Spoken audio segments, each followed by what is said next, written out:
Good morning 11th class. हमने chapter 3 शुरू किया था बुक 1 का, जो कि बुक का नाम है भौतिक भूगोल के मूल सिद्धांत। और चैप्टर तो आप जानते ही हैं, पृथ्वी की आंतरिक संरचना। इसमें भूकंप हमने किया था लास्ट में। पहले हमने किया पृथ्वी की आंतरिक संरचना के बारे में, या भूगर्भ की जानकारी जो देते हैं कौन से प्रत्यक्ष और कौन से अप्रत्यक्ष स्रोत हैं। उसके बाद भूकंप यानी पृथ्वी का कंपन। अब जब भी पृथ्वी कांपती है तो वो सिर्फ ऊपर से नहीं होता, वो होता है पृथ्वी के अंदर से, इंटीरियर ऑफ द अर्थ।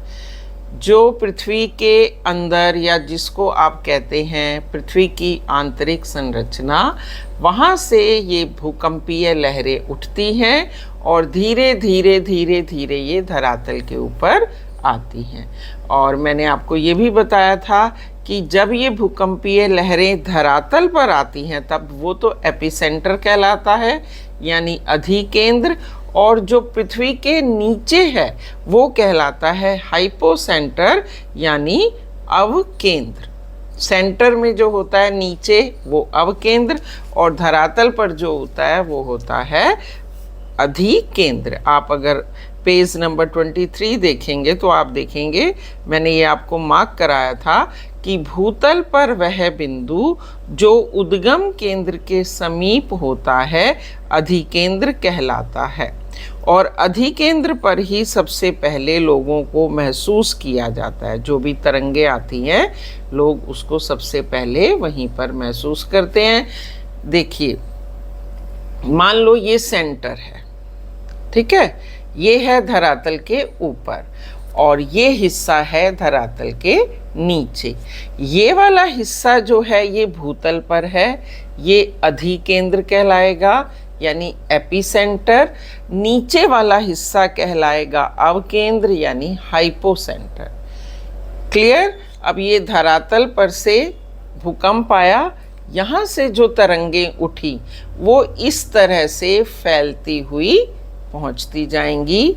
जितनी तरंगे दूर दूर तक पहुंचेंगी, भूकंप का जो नुकसान है वो उतना ही कम होगा, यानी भूकंप की तीव्रता उतनी ही कम होती जाएगी जितना तरंगें एपिसेंटर से दूर होती चली जाएंगी। जितना दूर होती चली जाएंगी तरंगें एपिसेंटर से, भूकंप की तीव्रता से होने वाला नुकसान कम होता चला जाता है। क्लियर हो गया यहाँ तक? अब है भूकंपीय तरंगे। ये तरंगे क्या होती हैं? मैंने बताया है, जो नाम को डिफाइन कर पाएंगे वो इजीली समझ पाएंगे। इंग्लिश में बोलते हैं अर्थक्वेक वेव्स, यानी वो वेव्स जिनके कारण भूमि हिलती है। भूकंपीय तरंगे यानी वो तरंगे जो भूकंप के कारण उत्पन्न होती हैं। आप बुक में देखिए, मार्क भी कर सकते हैं। सभी प्राकृतिक भूकंप स्थल मंडल में आते हैं। एक तो ये बात ध्यान रखो। दूसरा, उसी के नीचे स्थल मंडल पृथ्वी के धरातल से 200 किलोमीटर तक की गहराई वाले भाग को कहते हैं। क्लियर हो गया? यानी जहां हम रह रहे हैं उसके नीचे 200 किलोमीटर तक का भाग स्थल मंडल कहलाता है। जिस धरातल पे आप रहते हो, जहाँ सड़क बनी है, जहाँ मकान बने हैं, जहाँ स्कूल बने हैं, जहाँ बिल्डिंग बनी है, क्लियर हो रहा है, उसके नीचे 200 किलोमीटर तक का जो हिस्सा है वो स्थल मंडल कहलाता है।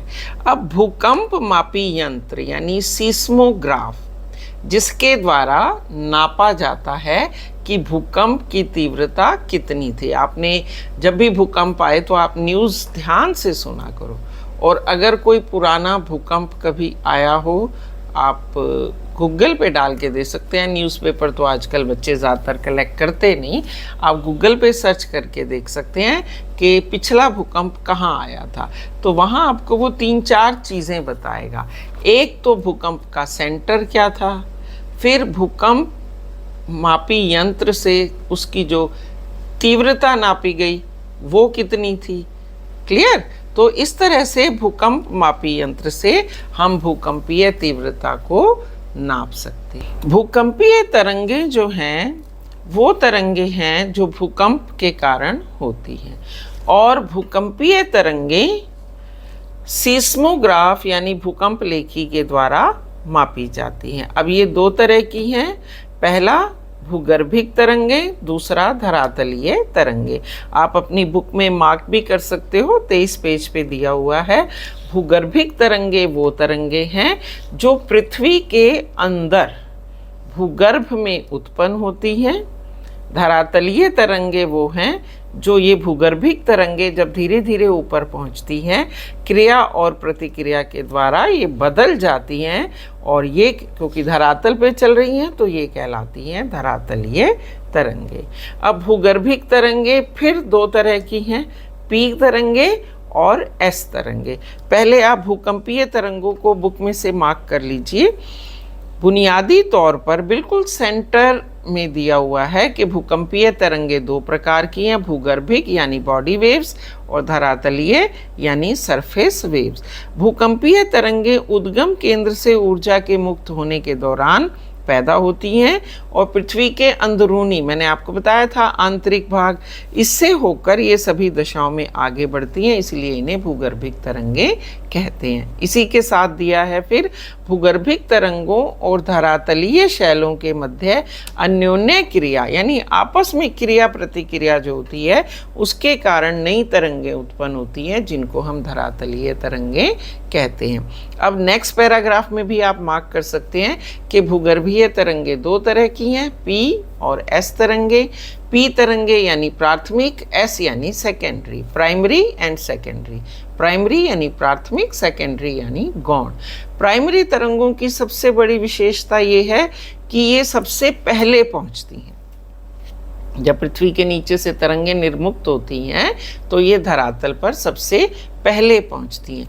दूसरी विशेषता, चाहे ठोस हो, तरल हो, गैस हो, तीनों माध्यमों से ये गुजर सकती हैं। द्वितीयक तरंगें देर से पहुंचती हैं, दूसरे नंबर पे पहुंचती हैं मतलब, तो देर से पहुंचती हैं। देर से पहुंचने के कारण ये हो गई द्वितीयक तरंगें। और दूसरी विशेषता ये कि ये केवल ठोस माध्यम से जा सकती हैं, द्रव और गैस से ये नहीं जा सकती हैं। कई बार इनमें डिफरेंशिएट आता है, एक एक नंबर में सिंपल आप यही लाइनें लिख सकते हो। फिर इसके बाद उन्होंने बताया कि एस तरंगों की जो विशेषता है कि ये ठोस माध्यमों से होके जाती हैं, उसके कारण परावर्तन और आवर्तन, रिफ्लेक्शन और रिफ्रैक्शन, ये एक्टिविटीज़ पानी में हम देख सकते हैं, यानी पृथ्वी की संरचना में ये एक्टिविटीज़ होती हैं, जिसके कारण हमें कई भूगर्भीय जानकारियों का पता चलता है। क्लियर हो गया? अब इसके बाद है भूकंपीय तरंगों का संचरण। जब ये चलती हैं, जब इनकी मूवमेंट होती है तो शैलों में कंपन पैदा होता है। कंपन से कभी संकुचन होता है, कभी विमोचन होता है, कभी फैलती हैं, कभी सिकुड़ती हैं। उसके कारण पृथ्वी या धरातल या जो रॉक्स होती हैं, चट्टानों के ऊपर का आवरण बार बार लूज पड़ जाता है। जैसे रबड़ है ना, खींचोगे बार बार, ऐसे ही धरातल है, कभी संकुचन हो रहा है, कभी विमोचन हो रहा है। तो उसके कारण इस प्रक्रिया के द्वारा ये जो तरंगें जब काम करती हैं तो चट्टानों की टूट फूट जल्दी होती है। अन्य तीन तरह की तरंगें संचरण के समकोण पर पैदा करती हैं, और ये आप इसमें सिर्फ सबसे मेन ये रखो कि जो धरातलीय तरंगें होती हैं वो सबसे ज़्यादा विनाशकारी होती हैं। भूगर्भीय तरंगें पृथ्वी के अंदर ही चेंजेस करती रहती हैं और भूकंप के रूप में वो हमें दिखाई देता है, लेकिन उनमें से जो धरातलीय तरंगें हैं वो धरातल पर विनाश ज़्यादा करती हैं। अब है छाया क्षेत्र कैसे बनते हैं। कई बार क्या होता है, भूकंप लेखी यंत्र जो है, जो ज़मीन के नीचे आप सीस्मोग्राफ को सेट करते हो, वो यंत्र भूकंपीय तरंगों को रिकॉर्ड करता रहता है। और कई बार क्या होता है, कई जगहों से भूकंपीय तरंगें गुजरती ही नहीं हैं। जैसे आप ये बुक में देख रहे होगे डायग्राम, ये छाया क्षेत्र का है। आप देखिए ये ऐसे तरंगें आई इधर से और इधर से, ये गुजरी ही नहीं। इसी तरह से ये यहाँ से बिल्कुल नहीं गुजरी। तो ये कहलाता है छाया क्षेत्र, यानी जहाँ से किसी भी तरह की तरंगे नहीं गुजर पाती हैं। और हमारे ग्लोब में, हमारी पृथ्वी पर 105 डिग्री वाला क्षेत्र ऐसा है जहाँ तक से ये तरंगे गुजरती हैं। 105 से लेके 145 आप बुक में देखिए, मार्क कर सकते हो, 24 पेज पे दिया है। 105 से 145 के बीच का क्षेत्र ऐसा है जहाँ से कोई भी किसी भी तरह की तरंग नहीं गुजरती है, और इसे कहते हैं छाया क्षेत्र। ज़्यादातर वो हो सकता है ओशियानिक एरिया हो, ओशियंस हो, वाटर बॉडीज़ हो, तो वहाँ से ये तरंगे नहीं गुजर पाती हैं। अब है भूकंप के प्रकार। हैरानी हो रही है कि भूकंप कितनी तरह का होगा। भूकंप के प्रकार जो हैं वो उनके उद्गम के हिसाब से हैं। अगर प्लेट्स मूवमेंट के कारण भूकंप होते हैं तो वो टेक्टोनिक यानी विवर्तनिक भूकंप कहलाते हैं, यानी पृथ्वी के आंतरिक हलचलों के कारण जो भूकंप हुए वो कहलाते हैं विवर्तनिक भूकंप। लेकिन एक ज्वालामुखी उद्भेदन हुआ, आसपास का एरिया हिल गया, वो कहलाते हैं वॉल्केनिक यानी ज्वालामुखीय भूकंप। इसके अलावा कई बार खनन कार्यों के लिए ब्लास्ट हो जाता है, वो कहलाते हैं नियात भूकंप। इसके अलावा भी जब परमाणु विस्फोट होता है, चेक किया जाता है, जैसे मान लो एक सैटेलाइट उड़ाया गया, इतनी लाउड आवाज़ होती है और कंपन होता है, ये भी भूकंप कहलाते हैं, इनको विस्फोटक भूकंप कहते हैं। फिर आते हैं रिजर्वायर इंड्यूस भूकंप। रिजर्वायर इंड्यूस भूकंप वो हैं बांध जनित भूकंप, क्योंकि जहाँ बांध होता है ना, उनके पीछे एक बहुत बड़ा रिजर्वायर या लेक होती है, उसमें पानी का ज़्यादा फुल होना, उफान पे आती हैं नदियाँ, वहाँ पानी भर जाता है। आप आजकल सुन रहे होगे गेट्स बंद हो जाते हैं, गेट्स को खोलना पड़ता है। क्यों खोलते हैं जब पता है कि ये रेजिडेंशियल एरियाज़ में जाके बाढ़ फैलाएगा? क्योंकि वहाँ ज़्यादा देर तक पानी इकट्ठा होने से भूकंप आने की संभावनाएं बढ़ जाती हैं और वो बस्ट भी हो सकता है। तो ये सारे भूकंप के प्रकार हैं। फिर है भूकंप की माप, कैसे मापा जाता है। भूकंप को मैंने बताया सीस्मोग्राफ से नापते हैं, हिंदी वालों को याद रहेगा, भूकंप लेखी यंत्र, इंग्लिश में बोलते हैं सीस्मोग्राफ। रिचर स्केल पे नापा जाता है, आप देख लो आपकी बुक में लिखा हुआ है 3rd लाइन पे, पेज नंबर 25 पे, रिचर स्केल से भूकंप नापते हैं। और भूकंप की तीव्रता से जो ऊर्जा मुक्त होती है उसके हिसाब से वो 0 से 10 तक होती है ना, जो स्पीड नापते हैं ना। 0 से 5 तक वाले भूकंप बड़े मॉडरेट होते हैं, जिनको आप शांत कह सकते हो, मतलब उनसे नुकसान ज़्यादा नहीं होता। लेकिन 5 के बाद 6, 7, 8, 9, 10 तो बहुत ज़्यादा हो गया, बहुत तीव्र गति वाला भूकंप हुआ जिसमें सब खत्म हो जाता है। तो इस तरह से ये भूकंप की तीव्रता हम रिचर स्केल पे नाप सकते हैं।